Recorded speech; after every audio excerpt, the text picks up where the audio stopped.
Hola, soy la Basmati de nuevo con vosotros hoy para hablar de Miguel Primo de Rivera. Como sé que me veis muchas personas también de América, deciros que este señor, dio un golpe militar con permiso del rey, la aquiescencia, o sea, y aproximadamente entre el 23 y el 30. Eso supuso que los que eran partidarios de la monarquía dejaran de serlo y cuando tuvieron posibilidad en España la monarquía fuera sustituida por la república por diferentes motivos.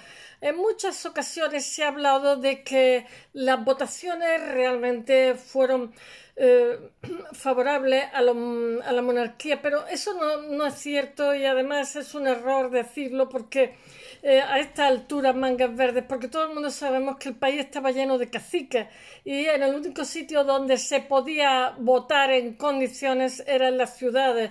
Entonces el mismo rey supo con las elecciones que hubo, que eran elecciones municipales, que le tocaba marcharse porque el país ya no quería nada con él.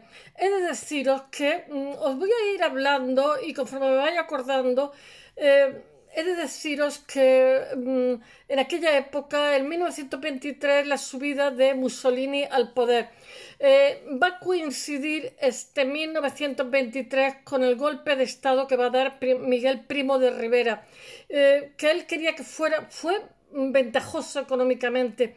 Él quería que fuera un golpe de Estado, aunque militar, que fuera civil, que se suspendieran las garantías y los derechos durante un par de años y luego continuaran la democracia, las cosas como estaban. Pero se prolongó más, fue beneficioso económicamente, pero el país se encontraba secuestrado y pisoteado. Y entonces cuando llegó la República fue una alegría para todo el mundo. Lo que pasa es que la alegría dura poco en casa del pobre. Y bueno, voy a hablaros de este señor sobre todo porque después él se sintió decepcionado, él le llamaba al rey, gobernaban mano a mano, lo mismo que Mussolini y Vittorio Emanuele. Fueron de viaje a Italia y el rey le dijo que este era su Mussolini, diciendo a Miguel Primo de Rivera, no sé cómo empezar. Realmente cuando nace el rey, que me parece que es en 1882, Primo de Rivera ya es un adolescente que está estudiando en la academia para ser militar junto a su hermano. Su hermano va a morir en el desastre de Anuar, en Marruecos. Para él le impactó muchísimo. Miguel Primo de Rivera no le quitó talento como militar. De hecho, Franco lo honró después de su muerte y después del golpe de Estado que hubo en nuestro país. Cuando se dio el golpe de Estado de la Guerra Civil de 1936, en España había habido en los últimos 100 años 25 golpes de Estado. 25. O sea, esas cifras es un horror. Cuando estuvo aquí Napoleón, dijo que España era un país de curas y militares. Siempre me hace mucha gracia. Y después hubo una primera república en el siglo XIX y una restauración de los Borbones y de las prebendas eclesiales, etcétera, etcétera, que iba asociado una cosa con la otra, del conservadurismo católico, yo qué sé, como, porque nuestro Menéndez, nuestro Miguel Primo de Rivera y Alfonso XIII, pues coincidían en muchísimas cosas, eran gente muy simpática, muy cercana, tenían fama de mujeriegos, porque Miguel Primo de Rivera se había quedado viudo, se había casado en 1900 y en 1906 se quedó viudo después de que su mujer tuviera en 6 años 6 embarazos. En el último murió, claro, no le dio tiempo a recuperarse. Entonces dejó a sus 5 hijos que le sobrevivieron seguidos, pequeñitos, con su madre y su hermana para que se los criaran. Y él se fue con Fernando Primo de Rivera, que era su tío, que era duque de Estela, porque había conquistado la ciudad en la guerra carlista y el rey Alfonso XII le premió. Esto lo dejó a nuestro Miguel Primo de Rivera. Este señor murió con 90 años, pero este señor le hizo también que creciera políticamente en la corte, porque a partir de cuando se quedó viudo, pues digamos que él ya tenía un currículum abigarrado porque había sido un militar valeroso, valiente, etcétera, muy condecorado, pero a partir de, digamos, su viudedad le dedicó más tiempo a medrar políticamente, porque su tío había sido en 2 ocasiones, como sigue quitando cosas, había sido, ahora decimos ministro de Defensa, pero entonces se le llamaba ministro de Guerra. Era capitán general de su tío, Fernando Primo de Rivera, murió con 90 años y estuvo casi al final de sus días de ministro. Había sido favorable a la restauración borbónica cuando, con el golpe de Martínez Campos, es que me tengo que acordar de muchas cosas, él, digamos, se adhirió a ese golpe, ¿no? Y bueno, él va a ser ministro de Guerra, como he dicho, con Eduardo Dato y después con Martínez Campos, creo. Mirad que me tengo que acordar de muchas cosas. Y entre medio, a su hijo lo acogió, digamos, bajo el ala y le dio un cargo de confianza. Obviamente, con Eduardo Dato había una insurrección, no me acuerdo, y entonces eran reacios a negociar con ellos, pero el sobrino, perdón, fue allí y negoció con ellos. El sobrino ya había estado en Manila, había estado en Cuba y había estado en Marruecos. Nuestro Primo de Rivera, os tengo que decir una cosa, fue también muy polémico porque decía lo que le daba la gana. Él, por ejemplo, que yo de alguna forma estoy también un poco de acuerdo porque hasta cierto punto lo entiendo. Él era un militar que tuvo que llevar diferentes represiones en Cuba. Él se casó con la hija del último alcalde español de La Habana. Fue la que fue su mujer, que murió jovencísima después de un embarazo detrás de otro. Qué disparate, ¿no? Y Miguel Primo de Rivera era diabético, tenía una diabetes fuerte y de hecho muere con 60 años. Y muere porque yo creo que se deprime un poco, porque estas son las conclusiones mías, porque deja de tener el favor de la gente, como le pasa al poder. O sea, esto iba a ser una especie de directorio de 2 años, pues se dilata, se dilata, se dilata, se dilata, y llega ya un momento también que a la monarquía le afecta y el rey lo sabe. Entonces, Romanone y todo esto, pues están como queriendo empujar a Miguel Primo de Rivera porque está chupando demasiada cámara, que diríamos hoy en el slang, ¿no? Y lo que ocurre es que este era reacio en un momento determinado, digamos, sondea a sus compañeros militares, pero con sus compañeros militares este era un señor, como todas las personas que están un poquito endiosadas, aparte de inteligente y con buen currículum, que no miraba a los lados, y con los militares, con sus compañeros, metió la pata. Él era general de división, primero de brigada y luego de división, era capitán general de Cataluña, en fin, y los militares se hicieron los locos cuando les dio un toque en plan de levantarse contra el rey, no quisieron saber de él, y con el rey tuvo mucha frialdad. Entonces lo que hizo fue exiliarse, no exiliarse, se fue a París, así tal cual, hola y adiós, y se fue a París, no sé si al Hotel Crayon o al Ritz, no sé, un hotel bueno, céntrico, y a las 5 o 6 semanas ya había muerto. Y no sé, su vida, voy a ver si lo cuento un poco más ordenada. Los Primos de Rivera son a finales del siglo XVIII. Toda esta información que os voy a contar ha salido de Historia Vida, ha salido de Wikipedia, ha salido como de 4 o 5 artículos.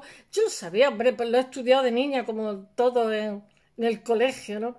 El periodo este que hay de la dictadura de Primo. Después su hijo, José Antonio Primo de Rivera, que era el mayor de los 5 hermanos que sobreviven, va a crear lo que es, digamos, la acepción del fascismo español, que realmente es una adaptación de la obra de... ¿Cómo se llama? Este filósofo español que se enfadó muchísimo, pues claro, porque se basa, digamos, el fascismo español, la falange, no me acuerdo cómo se llama, el mejor, que es muy conservador, pero no era fascista, y no le gustó nada lo que hicieron con su filosofía. Ay, ¿cómo se llama? La rebelión de las masas. ¿Quién escribió la rebelión de las masas? A ver, alguien que me conteste. Eh, bueno, pues vale. Este autor le tomaron pues la ideología de la falange. La falange después va a intentar el golpe de Estado darlo con los militares, pero los militares no quisieron tener nada que ver con ellos. Y lo que hicieron fue la primera posguerra, lo instrumentalizaron para que fueran ellos los malos de la película, los que hicieran las represiones, yo qué sé, las matanzas, cosas así. Y después, cuando terminó este periodo de instrumentalización, Franco se lo quitó de encima a su cuñado, Serrano Suñer, que era abogado del Estado y le hacía sombra, todo hay que decirlo, porque era un hombre guapo, carismático y con una grandísima preparación. Y entonces con la falange lo que hizo fue vaciarla, la dejó hueca, la mató sin que y la disecó. Hubo algún ministro falangista, pero nada, la falange, la primera posguerra, murió. Pero bueno, el hijo de este señor, José Antonio, muere, lo mataron, y en el periodo de... Y he de deciros también que esta buena gestión económica con Primo de Rivera va a ser llevada por Calvo Sotelo, que también es víctima a raíz de su muerte, de su asesinato, emerge lo que fue la Guerra Civil Española, que costó 1 millón de muertos, una posguerra larguísima con campos de concentración, genocidio, en fin, algo deplorable y que se podía haber evitado perfectamente, porque todo el que llega al poder llega para salvar la nación. De buenas intenciones está empedrado al infierno, pero el problema es que cuando llegan no se van, pero del primero al último. Eso yo siempre lo digo, me encanta la ideología, ¿no? Pero resulta que vengo a salvar el país, pero bueno, pues ya has dado un golpe de Estado, ya lo has salvado, ya has puesto todo en su sitio, ahora convoca elecciones, ¿no? Que te tira 40 50 años por ahí, que parecía esto el cortijo de un sitio, en fin. Prefiero no hablar, que si no me lo censurarán. Bueno, vamos a seguir con Miguel Primo de Rivera. Los Primos de Rivera, os he dicho que Miguel Primo de Rivera me parece que nace en 1870 y el rey nace en 1882, creo. Hay una diferencia. Él era adolescente cuando nace el rey y 30 años después se van a cruzar sus caminos. ¿Qué puedo decir? Que los Primos de Rivera, que eran oriundos de Jerez, a finales del siglo XIX, cuando nace Miguel, es uno de los linajes castrenses, porque aunque podéis creer lo contrario, realmente el ejército, lo que era la jerarquía del ejército, incluso entrar en la marina y tal, estaba reservado a determinadas familias, y por eso se crea la Guardia Civil cuando están aquí los franceses, que se improvisan en las luchas que hay del pueblo para liberarse de los invasores de la militarización. Se crean generales y tal, y entonces para depurarlos, para no tener que, digamos, darle los galones y tener que relacionarse, porque eran gente, el Encina y tal, eran analfabetos, eran gente del populacho para esta élite, pues lo que hacen es que crean la Guardia Civil. Espero que no me oiga mucha gente. Bueno, pues es que eso no se cuenta, yo no entiendo por qué. Pues la Guardia Civil, por eso cuando dicen que la Guardia Civil va en contra del pueblo, pues la pobre Guardia Civil, os he dicho muchas veces que salió Pilar Miró, hizo la muerte de Lorca, entonces va la Guardia Civil a por Lorca, y la Guardia Civil se puso hecho una fiera diciendo que ellos no estuvieron en el bando nacional y que jamás fueron a por Lorca, y tuvo que rectificar y me pareció muy bien. Bueno, después Franco lo instrumentalizó. Al loro, los Primos de Rivera, os voy a contar solamente un poquito y en el blog voy a poner muchísimo más. Los Primos de Rivera son a finales del siglo XIX, cuando nace Miguel, que es a partir de 1870, son un linaje castrense y aristocrático con muchísima solera del país. Y además se casaban siempre con niñas con dinero, niñas tal. Bueno, a los 12 años, Miguel, porque hoy la profesión militar es diferente, o sea, para estar en el militar exigen unos niveles de acceso muy fuertes y exigen muchísimas matemáticas, física, o sea, tienen una preparación intelectual fuerte los militares. No el que entra de soldado raso, que ahora mismo, como contesta mañana una amiga, le exigen una carrera porque muchas veces no tienen, le hacen pruebas físicas cada X años y en un momento determinado, conforme van envejeciendo, pierden forma física y el ejército prescinde de ellos. Y entonces, como hay suicidio, lo que se hace es que ahora mismo se exige que tenga cualquier profesión, que haya estudiado 4 o 5 años en la facultad, por si en un momento dado el ejército, por cualquier motivo, prescinde de estas personas, no puedan vivir de otras cosas. Bueno, Miguel y su hermano mayor, que era Juan, que muere en el desastre de Anuar, van a cursar estudios a Madrid bajo la tutela de su tío Fernando Primo de Rivera, que ha sido ministro y que va a volver a ser ministro con Eduardo Dato. Aparte que es una jerarquía militar. Bueno, entonces lo que hacían no es que estudiaban bachiller como se hace ahora y después se metían a militares, sino que se iban muy jovencitos a estudiar a la Academia Militar. Licenciado en la Academia Militar, nuestro Miguel Primo de Rivera de Toledo, el joven teniente disfruta de los ambientes más selectos de la sociedad madrileña.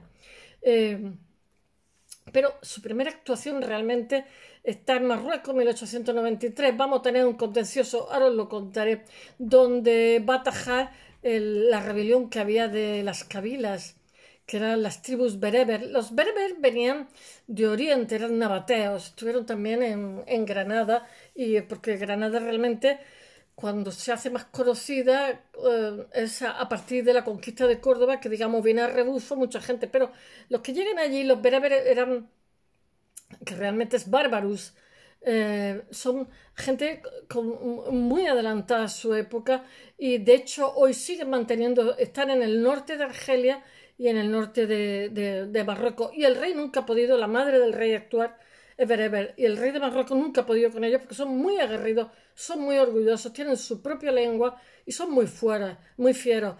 Zidane, el futbolista famoso, es de la Kabil, pero es de Argelia. Y yo tengo amigas bereber y son fantásticas, tienen una cantidad de cuentos preciosos, antiguos.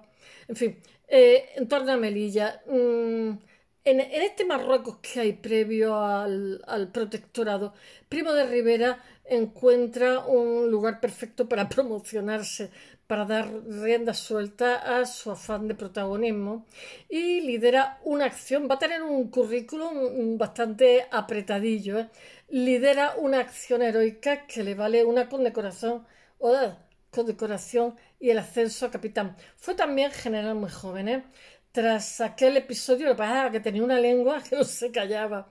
Tras lo que pasa, su tío lo que hace es que intercede para que Arsenio Martínez Campos se lo lleve como ayudante a Cuba, antes de que Cuba, digamos, se independizara, o antes del Maine.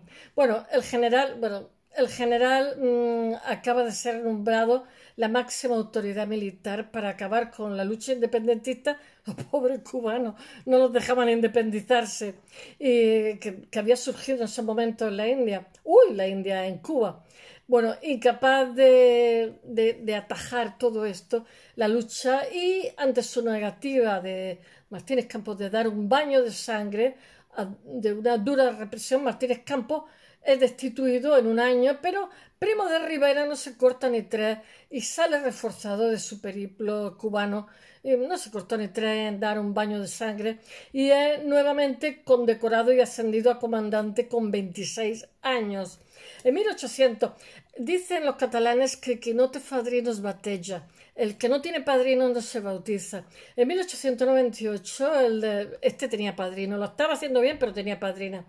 El desmembramiento de las colonias ya era un hecho, y las colonias de ultramar españolas coincide con la muerte del padre de Miguel, de nuestro Miguel Primo de Rivera, como tal, que era hermano de Fernando Primo de Rivera, que es su patrocinador, su sponsor, que se dice hoy, que realmente es inglés, patrocinador. Como tantos otros, Primo de Rivera empieza a notar que España se descompone y estamos ya cerca del 98 y necesita soluciones drásticas. El regeneracionismo, la novecenza, como es en catalán, realmente empieza a resonar en boca de muchos, y la teoría del cirujano de hierro, que es una figura que toma de Joaquín Costa en su obra Oligarquía y Caciquismo. Esa obra yo la he leído porque Joaquín Costa resulta que en Andalucía, como cuando se conquista el país, en teoría, porque realmente la unidad administrativa no es hasta la Primera República, todo el mundo tenía sus fueras. De hecho, Antonio López, el secretario de Felipe II, cuando el rey lo persigue, se refugia a los fueros de Aragón, y Felipe II, con lo poderoso que era, no puede hacer nada. Pues, ¿por dónde iba yo? No me acuerdo. Bueno, pues lo que ocurre es que están las rebeliones de la Alpujarra, etcétera. Entonces, esta gente que se ha echado, y mal echados, porque se descapitaliza el país, como por ejemplo los judíos, los moriscos, etcétera, etcétera. Los moriscos tenían una agricultura en España que era ejemplar. Los judíos eran buenos médicos, buenos abogados, y además de eso eran los plateros, prestamistas y tal. Se descapitaliza el país, ¿no? Bueno, entonces lo que hace el rey para mantener la paz de los caminos es que, como si dijéramos, presta pero casi regala tierras como Andalucía entera, Murcia y Extremadura a determinadas casas, como la casa de Alba, los Fernández de Córdoba, los Medina Sidonia, en fin, así. Entonces ellos garantizaban la paz del camino, pero eran sus tierras. Entonces cuando el resto, lo he contado muchas veces, pero cuando el resto de Europa está saliendo, a Dios gracias, del feudalismo, porque los grandes señores se han ido a Tierra Santa a hacer las cruzadas y se han gastado los dineritos, pues aquí en España entramos en un señoritismo tardío. Y entonces, pues esto realmente hace falta una reforma agraria. Pero claro, ¿quién le pone el cascabel al gato? En el siglo XIX ya lo afrancesados, entre comillas, lo intentaron. Pero claro, en España, en aquella época solamente, en el siglo XIX, solamente votaban aquellos que tenían patrimonio. Y entonces Joaquín Costa propone que se haga una reforma agraria. Claro, se quedó en papel mojado, porque dice que todos saldríamos ganando.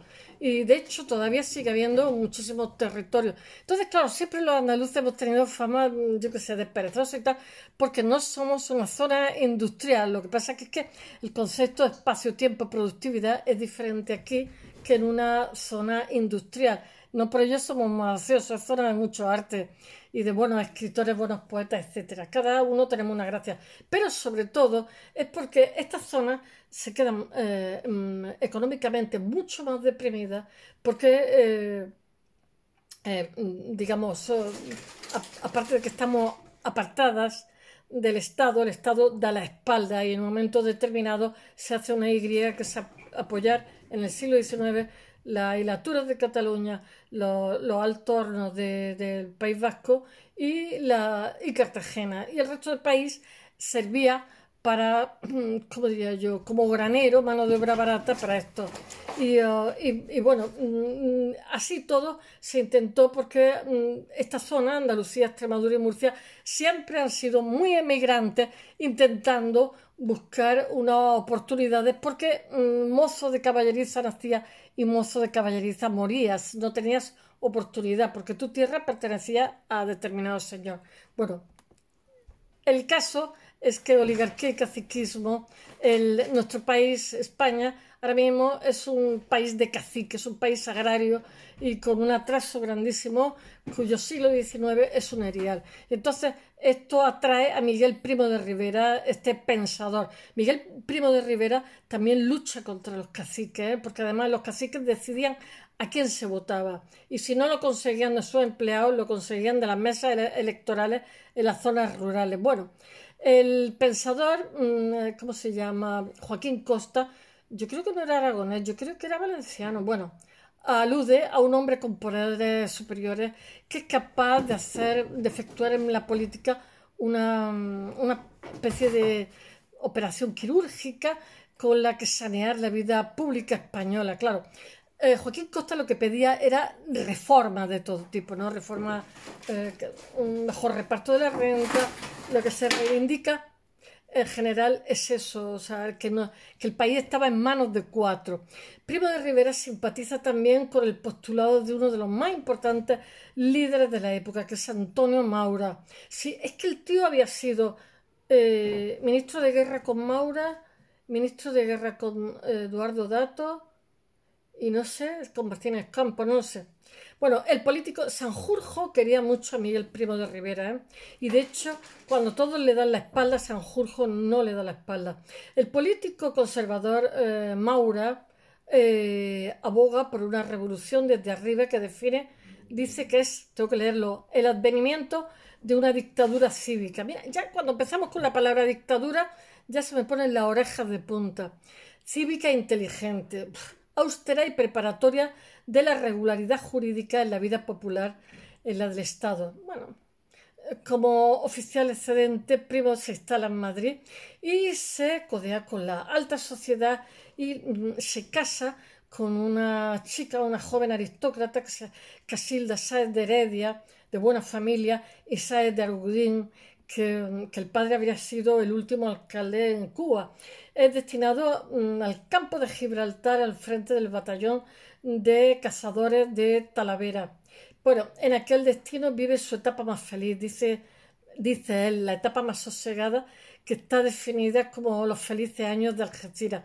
Bueno, esa felicidad acaba bruscamente debido a la muerte de su esposa en 1906, que muere de parto, como os he dicho, en 6 años, 6 niños, y me parece que el niño también, porque hay 5 hijos y tuvo 6 partos. Primo de Rivera vuelve a Madrid y cede a su madre y a su hermana los niños para que los críe. Y los 5 hijos, atención, y ocupa el cargo de secretario de su tío, que en aquel momento es ministro de guerra. Entonces, el tío lo que hace es promocionarlo también. Es el mejor destino para conseguir promociones. En este momento, como os he dicho, es Marruecos. Las oportunidades.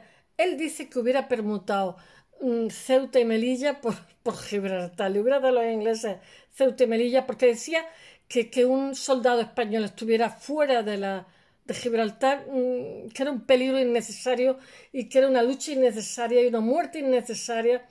Y lo destituyeron cuando dijo eso porque se lo mandó también el rey.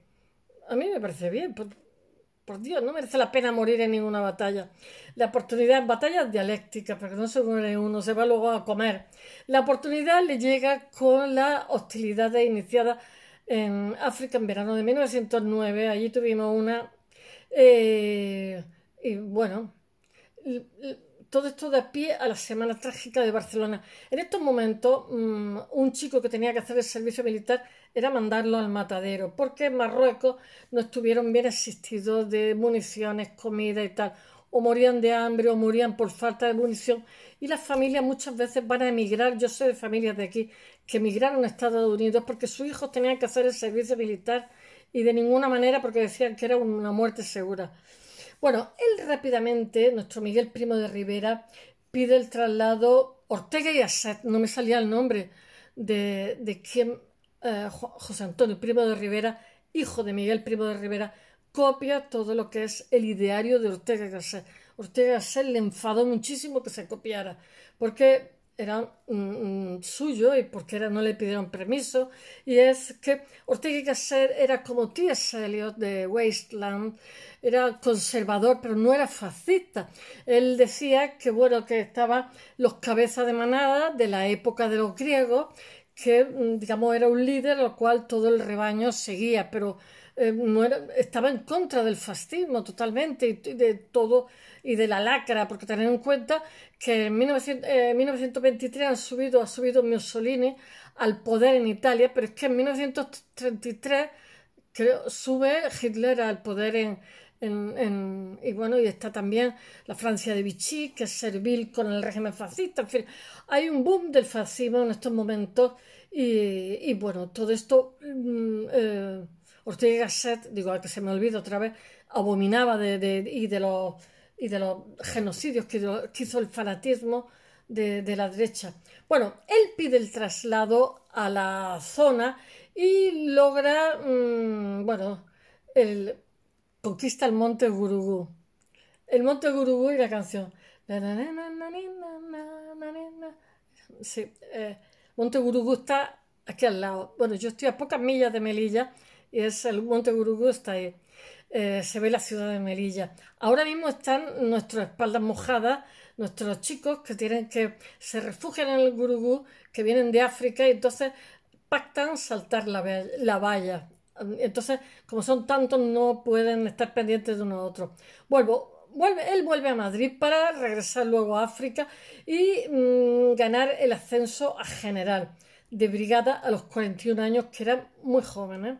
En su año africano pasa ahora, bueno, soñando e imaginándose su promoción, pero no tarda en dejar de lado sus veleidades políticas para ascender en el escalafón militar. En 1919 es nombrado teniente general y un año después es destinado como capitán general a Valencia, y allí tiene que luchar con los anarcosindicalistas, los pistoleros que hay, porque en España ya se vive muchísima inestabilidad. Allí hace una represión, había hecho represión en Cuba, ahora va a hacer represión en Valencia y después va a hacer represión en Barcelona. En Valencia España tenemos mucha tradición de ácratas y anarquistas. Somos la España invertebrada de Ortega y Gasset. Le pasa lo mismo a los italianos, ¿eh? Cada uno piensa una cosa, aquí no hay dos que piensen igual. Y entonces hace una represión contra el movimiento anarquista. En los primeros años 20, varios acontecimientos importantes determinan su futuro. Entonces muere su tío, Fernando Primo de Rivera. También ha muerto su hermano, su padre, y es destinado como capitán general a Madrid. Y allí conoce una noticia que tiene gran incidencia en su carrera política, y es el desastre de Anual. Algún día tengo que hablar de eso solamente. Bueno, aquella derrota militar significa el principio del fin para el sistema de la restauración.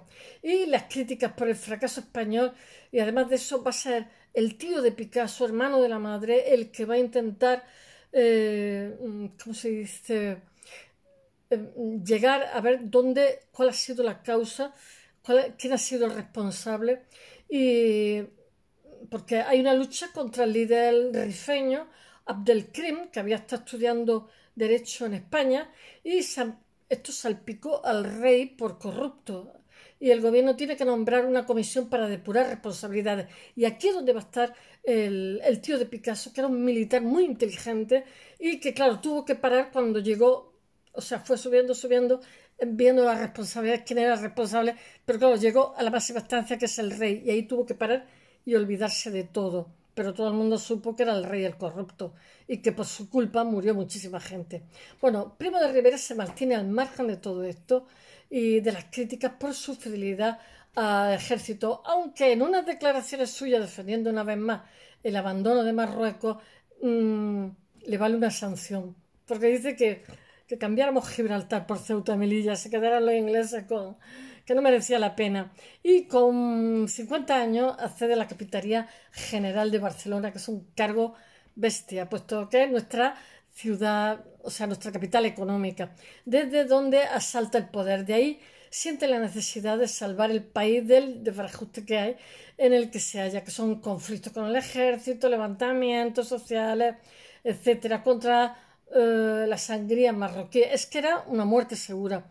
Hay atentados anarquistas, España es muy anarquista. Yo lo único que sé, yo estaba viajando por Soria y decía yo, aquí no han quemado la iglesia, en mi ciudad quemaron, yo qué sé, pero en Valencia, o sea, todo lo que es el Mediterráneo, hicimos una pira que vamos, pero sin embargo el interior del país no.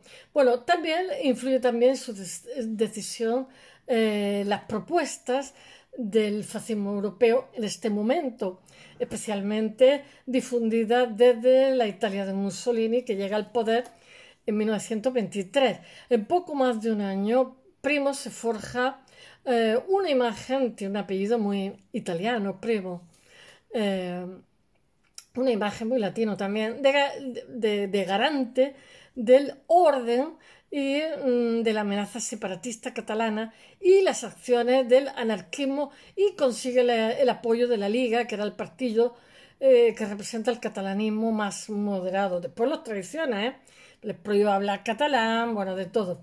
Así, si en un principio obtiene un apoyo de los junteros por su defensa respecto de abandonar a Marruecos, más tarde se gana el favor de los africanistas, porque el rey Alfonso XIII tenía inversiones en Marruecos, le llamaban el africano. Bueno, lo consigue mediante un viraje radical en sus planteamientos. Esa maniobra de Primo de Rivera realmente es a la postre lo que le permite alcanzar el consenso como para encabezar un golpe de Estado. Mirad, el rey estaba de vacaciones, dio el golpe de Estado y ni se molestó, siguió de vacaciones. Estaban ahí conchavados, vamos. Y el resto estuvo callado porque sabían que el rey no estaba. Entonces, claro, no puede ir contra el rey, contra un Primo de Rivera.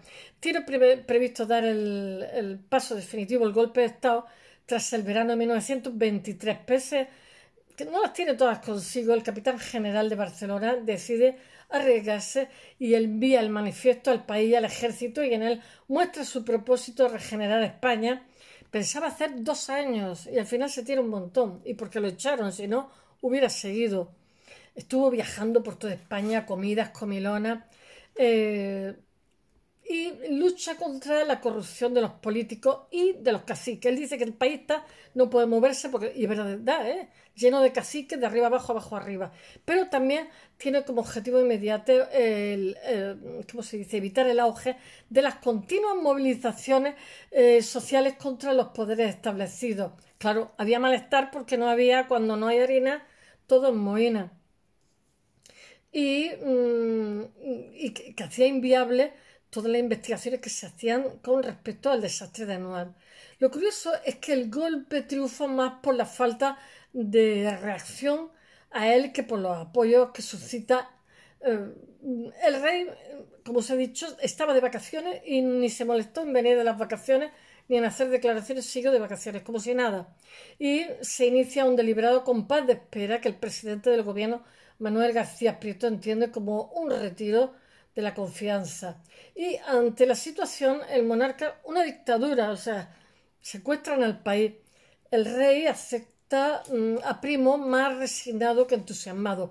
Pero esto se carga a la monarquía y hace que el país, hasta los que eran monárquicos, deseen una república, porque nos vendió a todos. Primo de Rivera sigue sin un plan político definitivo. Va a intentar, ahí tiene como una especie de catolicismo muy Menéndez Pelayo y tiene también una idea que también utiliza Franco después, que es Herrera Oria, esa idea de la religión católica y el patriotismo, que al Vaticano no le hacía ni chispa de gracia, pero bueno.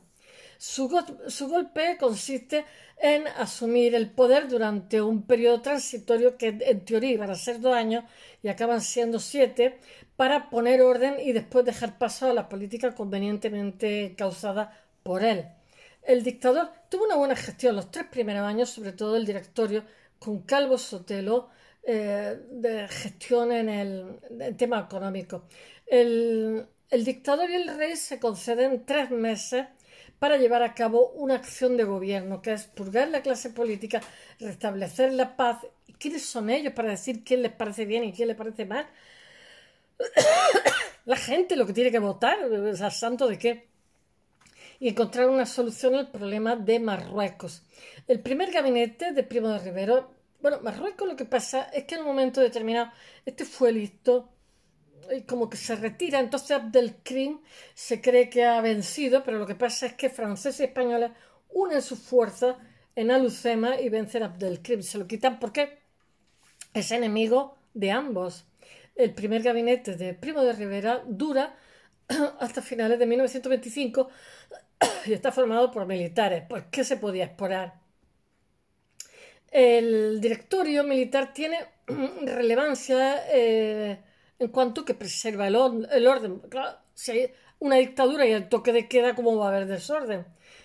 Porque se militariza una ciudad, una sociedad. Todos los gobernadores civiles son suprimidos, son sustituidos por militares, se disuelven las diputaciones, los ayuntamientos, etc.